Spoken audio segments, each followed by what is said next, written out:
नमस्कार, जी न्यूज देख रहे हैं आप। मैं हूं आपके साथ शीरीन। किसान आंदोलन में खालिस्तान की फंडिंग पर एनआईए की जांच। बड़ी खबर आपको इससे जुड़ी बता रहे हैं। एनआईए ने पूछताछ के लिए 20 लोगों को नोटिस भेजा है। एसएफजे के खिलाफ दर्ज मुकदमे में गवाह के तौर पर पूछताछ। कई पत्रकारों, किसान नेताओं से भी पूछताछ करेगी एनआईए। एनआईए को आंदोलन में खालिस्तानी फंडिंग का शक है और इसी के आधार पर यह पूछताछ हो रही है। तो देश विरोधी गतिविधियों के लिए विदेशी फंडिंग का आरोप, जिसके तहत एनआईए की एक कार्रवाई, जिसमें कई लोगों को नोटिस भेजा गया। किसान आंदोलन में फंडिंग मामलों की भी जांच इसके तहत होगी और सिख फॉर जस्टिस मामले में दर्ज एफआईआर पर जांच शुरू। 20 लोग हैं जिन्हें पूछताछ के लिए नोटिस एनआईए की तरफ से भेजा गया। बड़ी खबर इससे जुड़ी आपको बता रहे हैं, विदेशी फंडिंग मामले से जुड़ी, जिसमें पूछताछ के लिए एनआईए ने नोटिस भेजा है। खालिस्तानी फंडिंग का शक, जिसके आधार पर यह पूछताछ। मनीष शुक्ला हमारे साथ जुड़ गए इस खबर पर। मनीष, क्या है पूरी खबर? देखिए, 15 दिसंबर को एनआईए ने एक जांच एफआईआर दर्ज की थी, जिसमें ये जानकारी आई थी कि जो सिख फॉर जस्टिस है, जो बैंड ग्रुप है भारत में, वो उसके जो भारत के कुछ एनजीओज हैं उसमें वो पैसे भेज रहा है और जिस पैसे का इस्तेमाल देश विरोधी गतिविधियों में हो रहा है। और इस मामले में कई लोगों के खिलाफ एफआईआर की गई थी, जिसमें बब्बर खालसा जो इंटरनेशनल ग्रुप है उनके खिलाफ एफआईआर हुई थी और इसकी जांच चल रही है। तो इसी मामले में एनआईए ने पिछले दिनों छापे भी मारे थे और अब 20 लोगों को नोटिस जारी किया गया है, जिसमें जो सबसे बड़ी बात है, जो किसान नेता सिरसा है, बलदेव सिरसा, उनको बुलाया गया है पूछताछ के लिए गवाह के तौर पर। हालांकि लेकिन एनआईए के अगर सूत्रों की बात करें तो एनआईए इस बात को देख रही है कि जो फंड आए हैं एनजीओ में, इसका इस्तेमाल भारत के खिलाफ जो इंडिया एक्टिविटीज में इसका इस्तेमाल हुआ है। और ये भी देखा जा रहा है कि क्या इस पैसे का इस्तेमाल जो प्रोटेस्ट चल रहे हैं उसमें तो नहीं हुआ।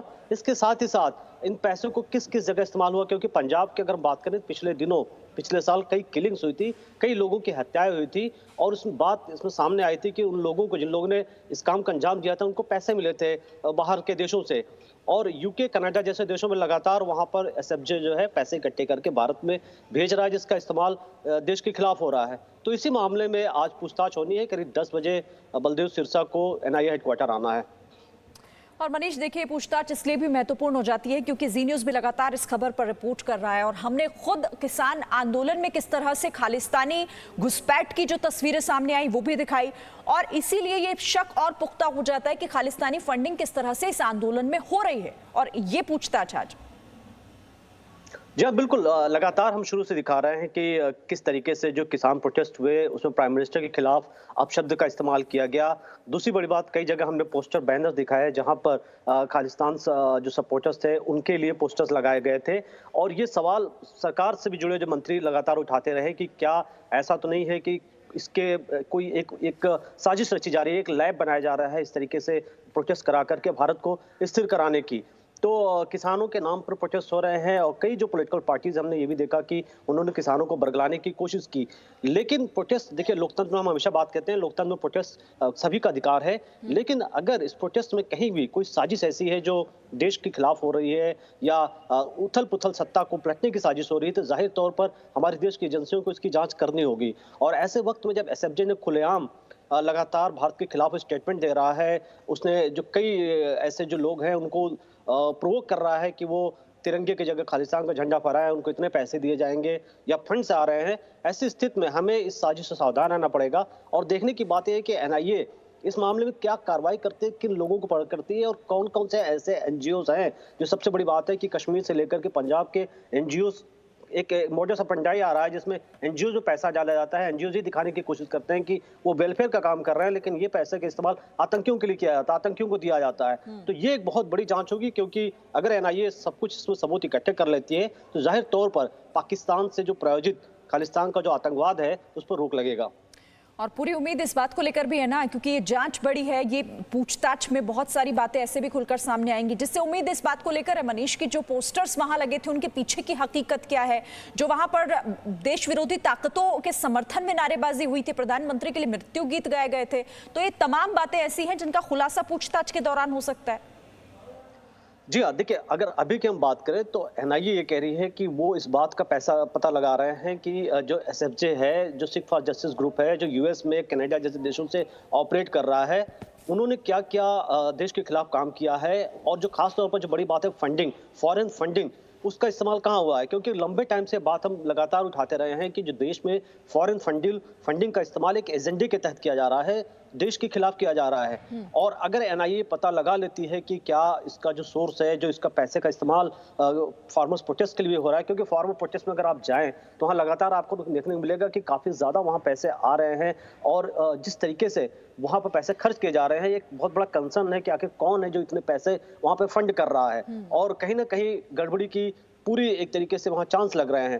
तो ऐसे में अब देखना होगा कि एनआईए कितने सबूत इकट्ठे करती है और अगर इस तरीके की चीजें सामने आती हैं बहुत बड़ी बात होगी, क्योंकि ये आगे आने वाले दिनों में भी हमारी एजेंसियों के लिए, देश के लिए एक अलर्ट के तौर पर होगा, क्योंकि कुछ लोगों को इकट्ठा करके, कुछ फंडिंग दे करके और देश के खिलाफ एक माहौल बनाया जाने की कोशिश की जाए और माहौल को बनाने के पीछे कौन है, ये तमाम बातें ऐसी हैं जो पूछताछ के दौरान साफ हो सकती हैं। शुक्रिया आपका फिलहाल मनीष इस अपडेट के लिए, इस जानकारी के लिए। तो जी न्यूज देखिए, देश का इकलौता चैनल है जो लगातार किसान आंदोलन में खालिस्तानी घुसपैठ की तस्वीरें आपको एक्सक्लूसिव दिखाता रहा और अब हमारी इसी खबर का बड़ा असर हुआ है। एनआईए की इस पूरी खबर को भी आपको दिखाएंगे, लेकिन पहले आप किसान आंदोलन में खालिस्तानी साजिशों की एंट्री का बड़ा सबूत आपको जरूर देखना चाहिए।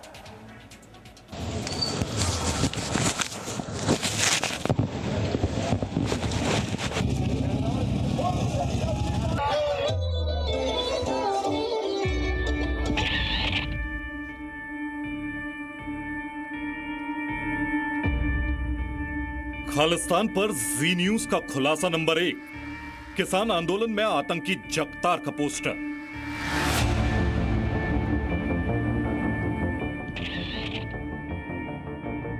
जी न्यूज के छिपे कैमरे से यह वीडियो 7 जनवरी को रिकॉर्ड किया गया था। तस्वीरें सिंघू बॉर्डर की थी। किसान आंदोलन में बब्बर खालसा के आतंकी जगतार सिंह हवारा का यह पोस्टर दिखा। पंजाब के 12वें मुख्यमंत्री बेअंत सिंह के हत्यारे जगतार सिंह हवारा को योद्धा बताया गया। ये जो पोस्टर्स दिखाई दे रहे हैं, एक ही बहुत ही गलत चीज है, बिल्कुल सही चीज नहीं है। इसमें एक बहुत ही इन डेप्थ इन्वेस्टिगेशन एक इंडिपेंडेंट एजेंसी के द्वारा बहुत जरूरी है। खालिस्तान पर जी न्यूज का खुलासा नंबर 2, किसान आंदोलन में खालिस्तानी ट्रैक्टर। जी न्यूज ने यह खुलासा 30 नवंबर 2020 को किया था। यह जगह भी सिंघू बॉर्डर थी।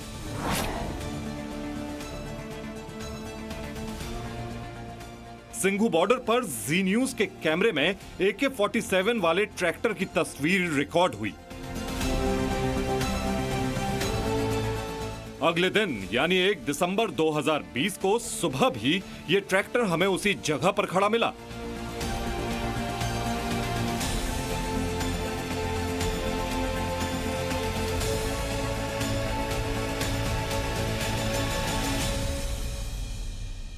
हिंदुओं भी चाहिए, मुसलमानों भी चाहिए।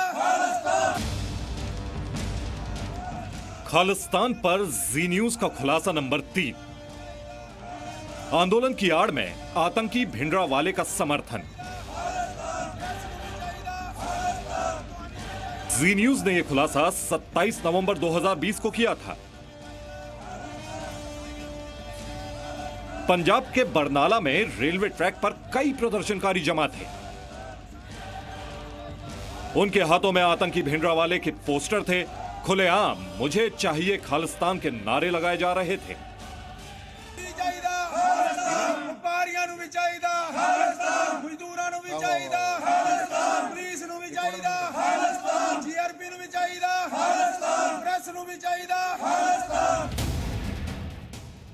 खालिस्तान पर जी न्यूज का खुलासा नंबर 4, प्रधानमंत्री नरेंद्र मोदी को धमकी।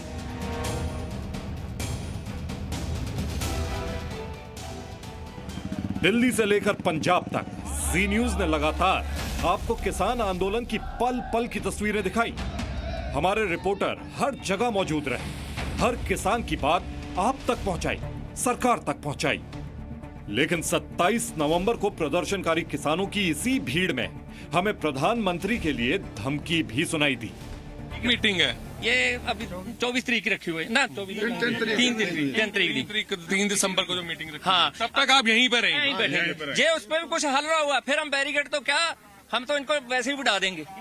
ये हम उसके हमारे जो शहीद हुए हैं आप भी जानते हैं, उधम सिंह वर्ग के कनाडा की धरती पे जाके उनको ठोक सकते हैं गोरे को। ये दिल्ली तो कुछ भी नहीं हमारे पास है, ये तो इतनी कहा है, ये इंदिरा ठोकती मोदी।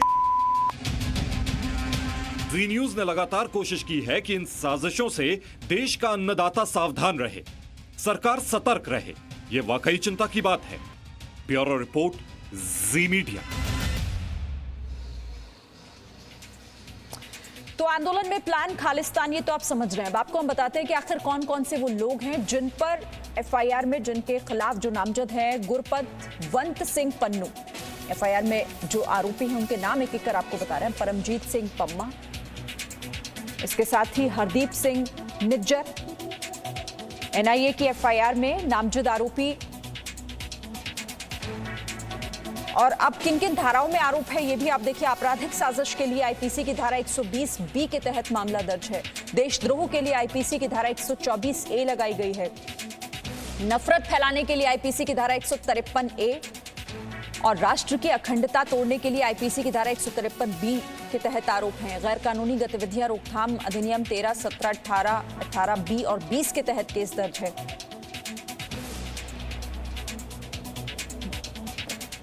और मनीष शुक्ला लगातार हमारे साथ इस खबर पर अपडेट हमें दे रहे हैं। मनीष, जिन धाराओं के तहत मामला दर्ज है, जिन लोगों के खिलाफ एफआईआर है और आज जो पूछताछ इनसे शुरू होनी है, जाहिर तौर पर उम्मीद इस बात को लेकर है कि बहुत सारे वो सवाल जो अब तक इस आंदोलन को लेकर, इसके पीछे की तस्वीर को लेकर उठते रहे, वो साफ होंगे कहीं ना कहीं।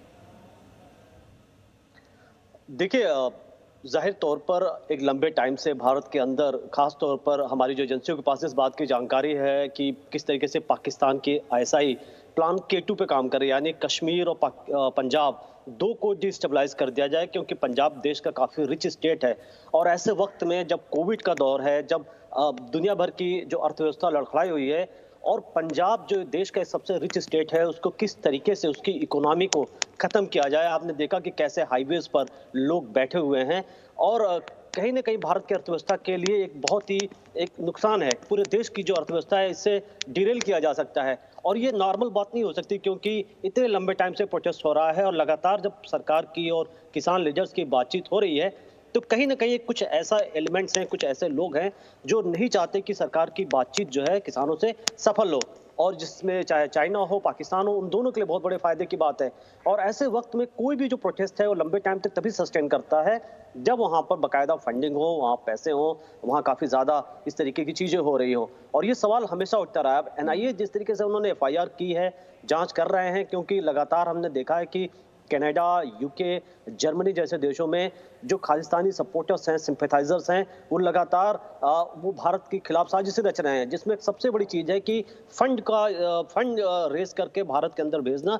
चूंकि जब से भारत सरकार ने नकेल कसी है कि जो विदेशी फंडिंग है उसकी एक डिटेल्स मांगी जा रही है, तो अब एनजीओज का एक सहारा लिया गया है कि एनजीओज में पैसे भेजो और दिखावे के नाम पर कि हम सेवा कर रहे हैं, उसके नाम पर उस पैसे का इस्तेमाल भारत के खिलाफ किया जाए। तो ये अगर एनआईए लिंक एस्टेब्लिश कर लेती है कि इसका कनेक्शन सीधा सीधा फॉरवर्ड प्रोटेस्ट से है, वहाँ पैसे खर्च हो रहे हैं, तो जाहिर तौर पर एक बड़ी बात होगी, एक बड़ी जांच होगी। बिल्कुल, जाहिर तौर पर। बहुत शुक्रिया आपका मनीष हमारे साथ जुड़ने के लिए और इस अपडेट के लिए।